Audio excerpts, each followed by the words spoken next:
102.8 JFM Jernih di Hati dan juga Kamar Rasika 100.1 Rasika Semarang. Apa kabarnya Sobat JFM dan Kamar Rasika? Selamat pagi. Senang sekali di hari ini kita bisa bertemu lagi di acara Dialog Parlemen dan tema kita tentang Jateng di rumah saja, tekan penyebaran COVID-19. Bersama saya Happy Anita, saya akan memandu acara Dialog Parlemen untuk hari ini. Kita akan sapa narasumber kita yang luar biasa, anggota Komisi E DPRD Provinsi Jawa Tengah, Bapak Yudi Indra Swindarto. Apa kabarnya Pak Yudi? Ya, semoga semua teman-teman sehat dan pagi ini kita berharap juga nggak banyak masyarakat Jawa Tengah yang hari ini menambah jumlah COVID di Jawa Tengah. Oke, baik Pak Yudi, senang banget bisa ketemu dengan Pak Yudi dan juga ada Dr. Reni Yuniati, spesialis kulit kelamin, FINS DV, FAADV, Magister Hukum. Saya sapa Dr. Reni, apa kabarnya dokter? Selamat pagi menjelang siang, Manita. Sehat ya dok ya? Alhamdulillah luar biasa baik. Baik, itu kedua narasumber kita dan nanti Anda bisa bergabung ya bersama kami. Pak Yudi, saya ingin tanya Pak Yudi nih tentang progres dari Dewan ini Pak dalam penanganan COVID-19 nih Pak. Mungkin bisa diceritakan sedikit Pak sebelum kita masuk ke tema kita ini Pak. Monggo Pak Yudi. Jadi gini, memang selama ini pemerintah Provinsi Jawa Tengah sebenarnya sudah sangat berusaha dengan keras pada saat mulai COVID itu, pandemi COVID ini melanda dan menyerang ya seluruh belahan dunia ya, termasuk di Indonesia dan Jawa Tengah pada khususnya. Jadi kalau di pemerintah Provinsi Jawa Tengah kita sampai dari sisi yang paling fundamen, dari sisi anggaran kita sampai dorong. Jadi tahun kemarin itu 2020 kita dorong sampai 2 triliun untuk 2 triliun ya? 2 triliun dan kami beserta Pak Gubernur untuk tahun ini di awal tahun kemarin kita sudah adain refocusing, rencananya mungkin 1 triliun lagi. Jadi sebenarnya kalau dari sisi upaya kami dalam rangka agar hal-hal yang berhubungan dengan COVID ini bisa segera terkendali dengan baik di Jawa Tengah, memang banyak sekali ya dari banyak program-program. Kalau di DPR sih sekarang sebagian besar anggota DPR itu kegiatannya adalah memantau dapil sehubungan dengan daerah pilihan, sehubungan dengan pertambahan atau seperti apa sih kondisi COVID-nya, apakah bertambah, apakah menurun. Nah, sebagai anggota DPRD Jawa Tengah yang membidangi masalah kesehatan ini, bagaimana hasil pantauan Bapak terhadap pelaksanaan program Jateng di rumah saja kemarin tuh Pak? Tentunya hari ini kita sangat menghormati dan kita sangat menghargai dan kita sangat mendukung sekecil apapun upaya kita dalam rangka menurunkan angka COVID di Jawa Tengah. Semua masyarakat, semua golongan masyarakat, pejabat maupun masyarakat biasa maupun siapapun yang ada di Jawa Tengah yang berupaya menurunkan angka COVID di Jawa Tengah itu pasti idenya akan sangat kita hargai. Nah, tetapi bahwa hari ini kemarin itu kan harapannya begini, bahwa COVID ini, kalau ini dari saya, jadi COVID ini memang tidak bisa kita atasi dengan cara-cara yang parsial. Ini harus berkesinambungan. Ini harus semua terlibat, dinas kesehatan, dokter, semua nakes, semua harus terlibat, masyarakat itu sendiri harus terlibat. Jadi kebijakan yang diambil harusnya adalah kebijakan yang berkesinambungan dan terkoordinasi dan terkomunikasi dengan baik di seluruh lapisan masyarakat. Nah, masalahnya sekarang adalah siapa sih yang punya masyarakat? Yang punya masyarakat itu kabupaten kota. Karena yang punya RT RW itu adalah bupati dan wali kota. Ya kan? Camat, lurah, RT RW itu bernaungnya di kabupaten kota. Lah sehingga ini menjadi satu hal yang memang harus dikomunikasikan dengan baik. Apalagi Jawa Tengah itu terdiri dari 35 kabupaten kota. Setiap kabupaten kota punya karakteristik sendiri sehubungan dengan tingkat intelektual, tingkat ekonomi, terus juga pola usaha atau pola kerja masyarakat di kabupaten kota beda-beda. Dok, sebelum kita ke tema nih mengenai Jateng di rumah saja nih dok, saya pengen tahu ini bisa diceritakan sedikit bagaimana sih kondisi dokter di Jawa Tengah saat ini ya, terutama yang sedang berjuang membantu pasien yang terpapar COVID-19 ini dok. Jadi kondisi dokter sebenarnya sudah dalam level yang mengkhawatirkan. Mengkhawatirkan ya? Mengenaskan kalau. Mengenaskan. Kenapa begitu dok? Jadi gini, pertambahan jumlah pasien kan sangat tinggi. Dan itu memaksa dokter untuk bekerja overload. Jadi artinya dalam kondisi yang kelelahan. Jadi pasien tidak berhenti, pertambahan jumlah ruangan juga terus dilakukan penambahan. Artinya juga harus extra time digunakan untuk melayani pasien yang terus-menerus berdatangan dengan peningkatan yang cukup signifikan. Artinya begini, jadi dokter itu sekarang kondisinya karena viral load yang sangat tinggi akibat pemaparan yang tinggi, itu juga mengalami peningkatan jumlah rawat inap dan kematian. Jadi gini, daya tahan tubuh itu turun kalau dalam kondisi kelelahan. Dan apabila memakai baju COVID, memakai baju untuk melawan COVID itu APD ya. APD itu kan benar-benar membuat dokter itu menahan untuk minum, menahan untuk makan. Kemudian berjuang dengan kondisi yang sesek gitu ya. Ya sebenarnya sudah ngap-ngapan tuh loh. Tapi masyarakat apa ya tahu gitu loh. Apa ya kasihan dengan dokter. Itu kan keluar dia juga tidak bertemu dengan keluarga dalam waktu yang lama karena juga khawatir terpapar dan kondisi OTG yang mengharuskan dia juga isolasi kemudian masuk lagi, isolasi masuk lagi, kalau sudah pol-polan ya masuk ICU gitu loh. Ini menangis beneran, dokter ini benar-benar menangis. Karena apa? Tidak berhentinya jumlah yang masuk rumah sakit dan memaksa untuk overtime tadi, sehingga ya bertumbangan Mbak. Dan itu kalau pakai APD itu, maaf dok menyela, itu sampai berapa jam ya dok? Jadi seharusnya dokter itu kan kalau angka normal ya, normalnya kan 8 jam ya. Tapi misalnya dokter tiba-tiba melihat bahwa pasien itu dalam kondisi yang memang tidak bisa ditinggal, ditinggal, kan tidak mungkin Mbak. Jadi kita bekerja itu bukan hanya jam iki kan enggak. Loh, ini enggak bisa nih dok, kan gini lah, udah terpaksa emang stay di situ supaya bisa teratasi semua. Itu menahan lapar ya, menahan haus, menahan lapar. Kalau mau makan ya harus mandi lagi. Begitu ada kegawatan misalnya ya Mbak, misalnya ada dokter tuh saudaranya, kemudian kakaknya apa ya tegel, kan ya enggak tegel. Begitu habis makan pakai apa dia lagi? Itu benar-benar sangat memprihatinkan ya dok. Menangis lah, saya kalau melihat teman-teman tuh nangis. Sampai kapan ini bisa berakhir gitu. Ini apa yang disampaikan Bu Reni ini harusnya membuka mata seluruh pemerintah provinsi maupun juga pemerintah pusat ya. Disampaikan bahwa tenaga kesehatan itu, nakes itu hari ini yang berguguran sangat banyak.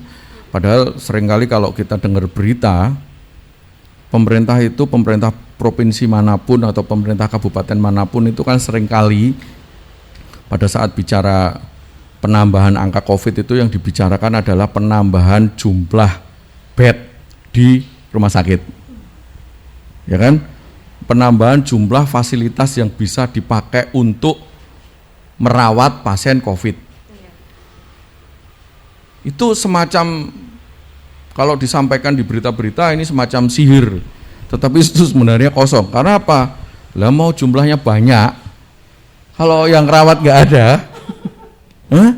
Iya Pak. Ya, ini menjadi satu dilema. Sementara yang gugur sedemikian banyak dan yang menggantikan ini seringkali juga belum siap. Bahkan mau menggantikan pun ada yang sudah berguguran. Banyak residen ya Bu ya, yang mungkin juga sudah banyak mahasiswa kedokteran yang terus akhirnya harus juga mulai berbakti untuk menerapkan ilmunya pun akhirnya ada beberapa mungkin yang jadi kira-kira seperti lah. Tadi cukup menarik sebenarnya pada saat disampaikan gimana sih kita mengedukasi masyarakat. Kita tahu bahwa di Indonesia ini, Jawa Tengah lah, itu satu yang paling pasti bahwa tingkat intelektual masyarakat kita itu sangat beragam. Ya kan? Hari ini Pak, mungkin banyak yang lulus SMA, Tetapi ada loh yang nggak lulus SD, ada loh hari ini di Jawa Tengah yang nggak sekolah tamat SD, ada, gitu loh. Nah, pada saat seperti itu, saya setuju juga dengan Bu Reni. Jadi hari ini tuh gini, yang pasti bahwa kita pengen mendorong harusnya itu ada satu skema atau kebijakan yang sistematis, yang di sini karena sebenarnya ujung tombaknya yang paling ngerti itu kan dokter dan tenaga kesehatan. Yang ngerti sebenarnya memutusnya seperti apa, harusnya memang koordinasi dengan baik, berkomunikasi dan berdiskusi dengan baik untuk menemukan satu skema kebijakan yang pada saat itu disosialisasikan itu benar-benar bisa diterima masyarakat dari semua golongan. Karena hari ini gini, kita bicara tadi di Jawa Tengah mungkin banyak lulusan SMA, SMP maupun SD. Kadang-kadang gini juga, belum tentu yang lulusan SD ini nggak patuh protokol. Jangan-jangan yang sekolah doktor atau yang punya jabatan tinggi di instansi-instansi pemerintah malah abai. Karena hari ini kita juga dengar beberapa rumah sakit itu salah satu keluarga si A si B yang punya jabatan sangat bagus pada saat COVID tetap nekat mau dibawa pulang misalnya. Ada itu. Kan gitu. Nah, ini yang apa ya, yang memang hari ini harus kita kita pikirkan bersama. Termasuk juga hari ini kita juga sebagai masukan itu dari sisi sosiologi dan kekuatan ekonomi masyarakat yang hari ini ada, karena setelah setahun ya Bu kita didera COVID ini dengan banyaknya masyarakat yang akhirnya berjatuhan menjadi korban, juga secara ekonomi hari ini sangat jatuh gitu loh. Sektor ekonomi hari ini mungkin ada beberapa perusahaan yang sudah PHK. Lah pada saat PHK larinya kemana? Mereka sekarang buka lapak untuk jualan di Pasar Tiban. Di Pasar Tiban itu ada satu data survei yang menyatakan di pasar-pasar Tiban yang misalnya kayak Car Free Day dan lain sebagainya itu muncul wajah-wajah baru yang selama ini nggak pernah ada di situ. Ini menunjukkan bahwa ekonomi masyarakat harus tetap memenuhi kebutuhan. Makanya ini benar-benar satu kebijakannya harus holistik dari sisi ekonomi, dari sisi kebijakan pemerintah, sehingga apa yang dimiliki pemerintah daerah, apa yang dimiliki pemerintah pusat, dan apa yang dimiliki teman-teman dari tenaga kesehatan dan dokter juga yang lain stakeholder swasta, BUMN bisa didorong menjadi sangat mengerucut untuk benar-benar mengatasi ini semua. Jadi contoh misalnya gini ya, kita bicara hari ini kalau kita bicara protokol, salah satu hal ini protokol berarti harus pakai masker ya. Itu satu hal aja lah, harus pakai masker. Belum kalau harus pakai bawa sanitizer. Mungkin nggak sih ibu-ibu bakul pasar itu setiap hari bawa sanitizer kayak saya sama ibu misalnya. Habis rapat mesti cuci tangan. Jangan-jangan enggak, karena apa? Untuk memenuhi kebutuhan itu, apa enggak mending buat beli beras gitu loh. Nah, bisa enggak ada stimulan misalnya nih, ada stimulan kepada pemerintah untuk meringankan beban masyarakat agar mereka bisa menjalankan protokol dengan baik dan sesuai dengan yang diharapkan. Maksudnya masker ya masker yang benar. Kita kadang-kadang lewat di media sosial anak-anak pakai masker udah bolong-bolong. Ya itu kan ada tuh beberapa kali lah. Itu bisa nggak misalnya di golongan masyarakat tertentu sementara ini dibebaskan bayar listrik misalnya. Loh ini terobosan ya? Kan ini ya? Bagaimanapun juga kan ada dong. Pemerintah pusat itu udah ngucurkan berapa triliun aja untuk ini. Pemerintah provinsi kemarin 2 triliun, hari ini tahun ini 1 triliun, 3 triliun. Nah, kalau misalnya hari ini kelompok-kelompok dalam satu, kan kita bisa petakan ya Bu Reni. Jadi kelompok yang kira-kira nggak bisa memenuhi protokol yang akan berat untuk beli masker dan minimal masker ya Bu ya, karena itu salah satu, itu kelompok yang mana sih? Mungkin kelompok-kelompok yang listrik di rumahnya 450 gitu-gitu yang memang kan gitu. Bebaskan saja. Bebaskan bayar air, bebaskan bayar listrik, dengan catatan di kepala keluarga itu dicatat kamu harus protokol, harus pakai masker seluruh anggota keluarga. Nek sampai ketahuan nggak beli masker bayar listrik lagi. Misalnya gitu. Itu kan bisa, karena hari ini kan misalnya PPKM skala mikro itu kan diimplementasikannya kan di tingkat RT RW di bawah kan itu. Lah dengan seperti ini harusnya seperti itu. Nah, sehingga benar-benar dana yang dikeluarkan atau kerja keras yang dikeluarkan pemerintah kabupaten, provinsi maupun pusat itu benar-benar ada manfaatnya di bawah. Masyarakat dikurangi. Kita nyuruh di rumah saja, Bu. Sementara dia tetap harus bayar pulsa listrik kok, Bu. Yeah. Coba itu dibebasin, terus yang penting ada beras itu, mereka nggak harus kejar-kejaran bayar listrik gitu loh. Ini malah gak mengurangi beban ya, Bu ya.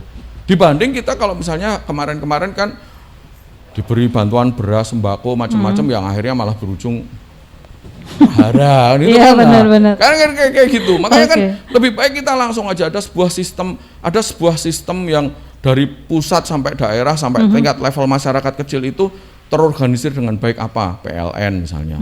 Apalagi misalnya air, ya toh, PDAM dan lain sebagainya. Itu di level masyarakat tertentu. Nah, di samping itu kita harus juga getol untuk sampaikan ini di level masyarakat level atas. Terbukti juga masyarakat level-level menengah ke atas, bahkan di kalangan atas pun kesadarannya nggak bagus. Ada loh orang-orang yang mau naik pesawat itunya palsu. Oke, benar, kemarin kasus ya terjadi ya. Bahkan ada yang ketangkep sampai kan gitu loh. Kan gitu. Lah hari ini kalau kita bicara seperti itu, kenapa saya menggolongkan itu menengah ke atas? Ya naik pesawat pasti menengah ke atas lah. Kan gitu loh. Pakai transportasi itu pasti ya untuk kebutuhan apapun. Dan kalau misalnya kita bicara, oh ini ASN apa? Oh kalau dinas ya pasti aturan dinas itu rigid. Jadi harus ada barang itu baru SPPD-nya keluar, baru dibayarlah tiket dan lain sebagainya. Tapi kalau ini sampai dipalsu, ini kan bentuk satu.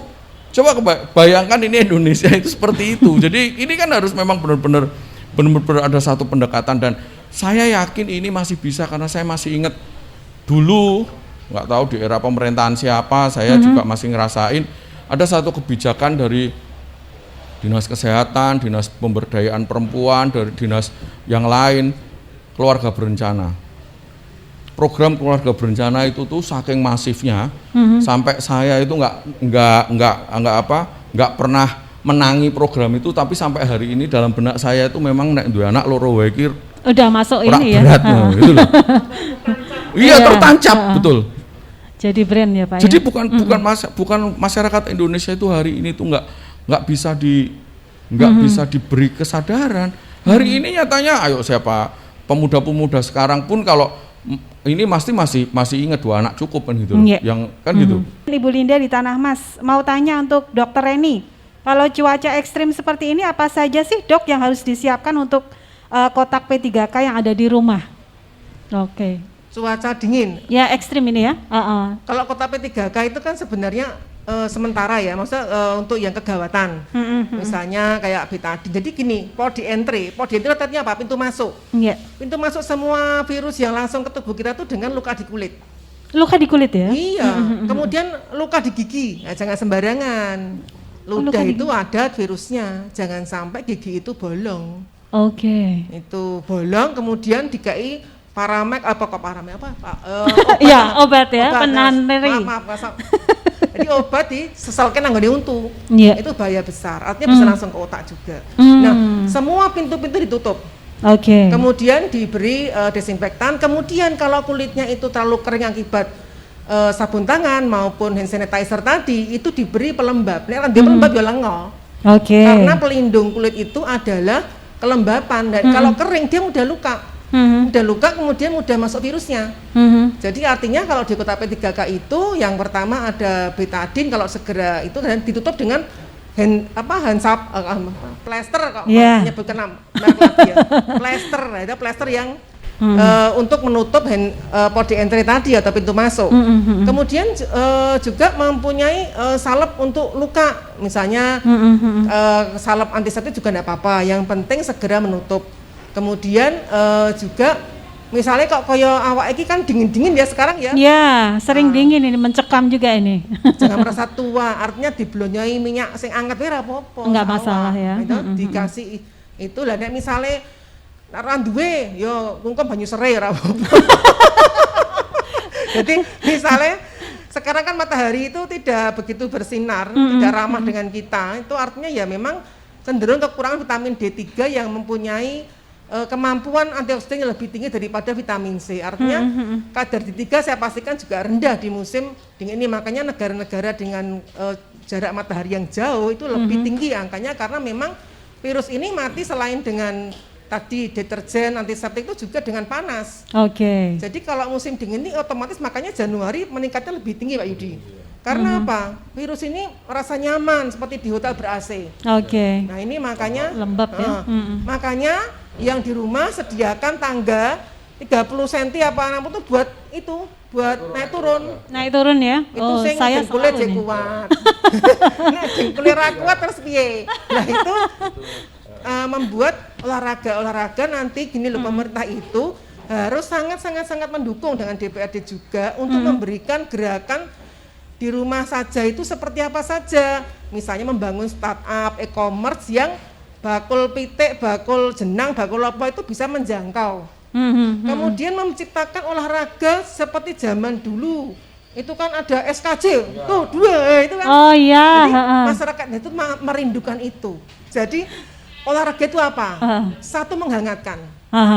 Yang kedua, dia akan meningkatkan pembuluh darah itu supaya lebih cepat terdistribusi sehingga lebih tanggap. Nah itu yang menjadikan COVID itu jadi wegah loh. Untuk nempel ya. Iki aku jadi sumuk, nah gitu loh.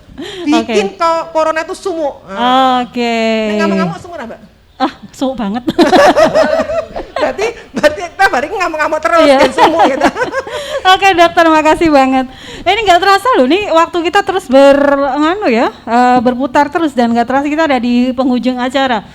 Pak Yudi, ini mungkin bisa diberikan sedikit harapannya dan sekaligus masukan nih Pak untuk ke depannya mengenai gerakan itu sendiri, kemudian juga bagaimana untuk penanganan COVID-19 itu sendiri Pak Yudi, monggo. Ya, jadi saya sebagai anggota DPRD Provinsi Jawa Tengah dan kebetulan di Komisi Kesehatan dan juga Sosial dan dari Komisi E yang lebih banyak langsung berhubungan dengan masyarakat. Jadi pada kesempatan ini harapannya adalah bahwa kita masih nggak tahu bahwa COVID ini sampai kapan ini kan kita nggak tahu.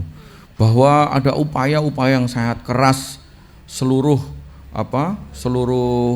praktisi kesehatan dan semua ahli-ahli kesehatan di seluruh dunia dalam rangka menemukan treatment yang baik dalam rangka kita menanggulangi COVID ini akan berjalan terus.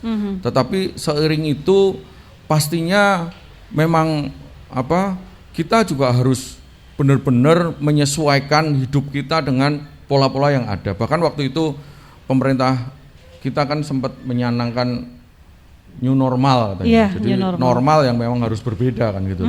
Tetapi kan itu pun akhirnya sekarang jadi terkesan akhirnya jadi agak bumerang kan karena ternyata new normalnya dianggapnya normal bener gitu sehingga nggak pakai masker dan lain sebagainya. Nah pada kesempatan ini mungkin saya sampaikan juga bahwa ini adalah masalah kita bersama bahwa ini pemerintah harusnya menganggap bahwa ini adalah masalahnya pemerintah, bukan hanya masalahnya masyarakat. Kalau kita dianggapnya ini masalahnya masyarakat, tentunya kan ya hanya mendorong masyarakat aja. Tapi kalau ini masalahnya pemerintah, di mana di situ pertumbuhan ekonomi jadi terganggu, kemajuan negara jadi terganggu, semua hal yang berujung majunya sebuah negara itu jadi terganggu, tentunya itu jadi kebutuhan pemerintah juga. Nah, harapannya ada satu sosialisasi dan ada satu bentuk dorongan yang sangat masif. Kalau tadi Ibu saya malah jadi ingat dulu itu TV hanya satu, TVRI. Dan pada saat bicara keluarga berencana itu, waduh itu setiap biar ya Bu ya, biar itu nggak ada iklan, waktu itu nggak ada iklan, tapi keluar terus itu. Sehingga itu benar-benar tertanam dalam diri kita. Nah kalau sekarang justru kemajuan teknologi informasi jadi semakin masif, tetapi kita lihat posisi untuk membuat masyarakat lebih sadar dengan cara-cara yang simpel ini malah kadang-kadang nggak kita lihat. Masyarakat kadang-kadang kalau di TV kita kan hanya laporan Ketua Badan Penanggulangan COVID sehubungan dengan bla-bla. Ini kadang-kadang kan masyarakat yang paling bawah nggak bisa masuk lah. Sehingga kita beri benar-benar kesadaran dan benar-benar memberikan treatment yang tepat pada setiap lapisan masyarakat. Karena apa? Ada masyarakat yang tadi butuh dibantu bayar listrik agar bisa beli masker. Tapi ada masyarakat juga yang mungkin kalangan rentan yang memang sudah ada penyakit itu mungkin butuh treatment yang lain. Usia manula butuh treatment yang lain. Anak-anak muda butuh treatment yang lain. Lah ini harus dibeda-bedakan sehingga pada saat benar-benar ini dijalankan kita toh pastinya tidak mau bangsa Indonesia jatuh ekonominya, sehingga ada yang memang benar-benar harus di rumah saja dan memang nggak kemana-mana, mungkin kelompok-kelompok rentan yang sudah ada bawaan penyakit ya Bu Reni. Tetapi ya kira-kira seperti itu. Ada juga mungkin kelompok-kelompok yang memang produktif dan itu tetap menjalankan kegiatan sehari-hari, menjalankan roda perekonomian dan roda pemerintahan, tetapi benar-benar harus dipastikan protokolnya dipakai. Kan gitu. Nah ini yang memang harus kita gaungkan, kita sampaikan ke masyarakat, bahkan untuk kita mulai dorong juga kalangan pengusaha dan lain sebagainya. Sebenarnya pengusaha juga mau kok. Terbukti banjir ini kemarin di Kota Semarang ini banyak kelompok pengusaha-pengusaha besar di Semarang itu sampai jadi membantu, kita patungan untuk bisa bantu teman-teman yang korban itu. Jam 6 kita mulai patungan, jam 9 kita udah dapat hampir lebih 200 juta. Ini menunjukkan bahwa sebenarnya itikat para teman-teman pengusaha yang hari ini punya kesempatan untuk membantu yang lain itu juga hari ini dirangkul juga berarti nih ya Pak ya? Iya. Nah tetapi memang kurang dilangkut dan diberdayakan dan di-guidance, dikasih tupoksi, misalnya kamu tuh ngurusi bagian ininya loh, kamu kira-kira seperti itu. Nah, tapi kalau semua stakeholder itu dilibatkan dalam dan fokus benar-benar, ayo kita turunkan angka COVID di Jawa Tengah, saya yakin bisa. Ya pasti semua akan jadi baik kan gitu. Dan kalau bicara pandemi, ya dulu kita pernah pandemi influenza ya Bu, yang meninggal juga banyak. Tetapi satu peradaban akhirnya juga terlewati. Ketemulah sekarang kalau flu kan sekarang sudah nggak takut mati toh kan gitu. Kalau dulu orang kena influenza udah langsung targetnya pasti mati juga gitu. Kalau sekarang nggak lah. Semoga ini juga berlaku seperti itu. Tetapi dalam prosesnya mari kita amankan budaya yang ada, ekonomi yang ada, kehidupan sosial yang ada, mari kita amankan semua agar semua bisa berjalan kemudian hari dengan baik. Baik, makasih Pak Yudi. Dokter Eni mungkin secara singkat bisa menyampaikan harapannya nih, Dokter. Jadi harapan kami dari kesehatan adalah bahwa pemerintah bersama dengan DPRD dan pimpinan daerah itu tidak gengsi untuk tidak melunaskan agendanya. Jadi bekerja sama dengan semua bidang kompetensi yang ada sehingga bisa tercapai apa yang harusnya bisa dilakukan, kemudian juga bagaimana membuat adaptasi kebiasaan baru itu menjadi pola hidup yang akan selamanya kita anut, tidak sekarang saja ya, tapi selamanya itu menjadi bagian dari kehidupan kita.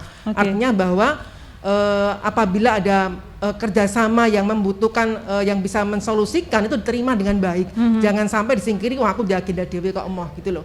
Artinya gini, bahwa selama ini tolonglah pimpinan daerah jangan gengsi dan jangan sampai kan menyesal gitu loh. Makanya kemarin ada profesor yang mempunyai pakar di bidang banjir, saya ajak, Prof, selama ini karya di jurnal itu di masyarakat dipakai apa enggak? Nah kalau misalnya enggak dipakai maneman, artinya kan itu juga harus solutif untuk masyarakat. Jadi nanti dia juga, jadi banyak ilmuwan yang ingin mewakafkan ilmunya, ingin memberikan ilmunya dengan gratis, tidak cuma pengusaha. Pengusaha mungkin bisa dilakukan juga dengan CSR, mengurangi pajak. Supaya dia juga mempunyai inisiatif dan mempunyai stok untuk CSR-nya bagi masyarakat yang terdampak. Kemudian pemerintah juga harus mengklasifikasikan masyarakat menjadi masyarakat yang bisa di rumah saja atau nggak bisa di rumah. Kalau nggak bisa di rumah saja, itu bagaimana, kenapa, dan bagaimana solusinya? Harus tetap aplikasi atau bagaimana? Kemudian dibuat perda untuk membuat sanksi yang lebih aplikatif. Nah, perda itu digunakan supaya masyarakat tuh paham bahwa dia itu akan mendapatkan hukuman seperti ini, bukan negosiasi. Dan itu memang membuat dia jadi malu dan dia kapok. Bagaimana perda yang bikin kapok Lombok itu piye? Itu kemudian membuat forum-forum diskusi aplikatif dan orang-orang yang solutif, bukan orang-orang yang hanya sekedar berwacana. Banyak orang-orang yang mempunyai kata-kata yang indah tapi tidak aplikatif dan tidak solutif. Makanya jeli, pemerintah harus jeli siapa yang diajak berjuang. Jadi ajak semua saja kalau ketemu uangnya, jangan dipilih-pilih, ajak semua. Kalau perlu bikin lomba solutif ala Bu Tejo untuk COVID, nah nggak apa-apa. Makasih banget Dokter Reni untuk masukannya dan juga harapan-harapannya. Makasih Pak Yudi, terima kasih Dokter Reni sudah berkenan untuk berdialog di acara Dialog Parlemen di hari ini. tentang Jateng di rumah saja tekan penyebaran COVID-19. Terima kasih untuk pendengar dan pemirsa yang sudah menyaksikan acara ini. Saya Happy Anita mohon diri. Salam, wassalamualaikum warahmatullahi wabarakatuh.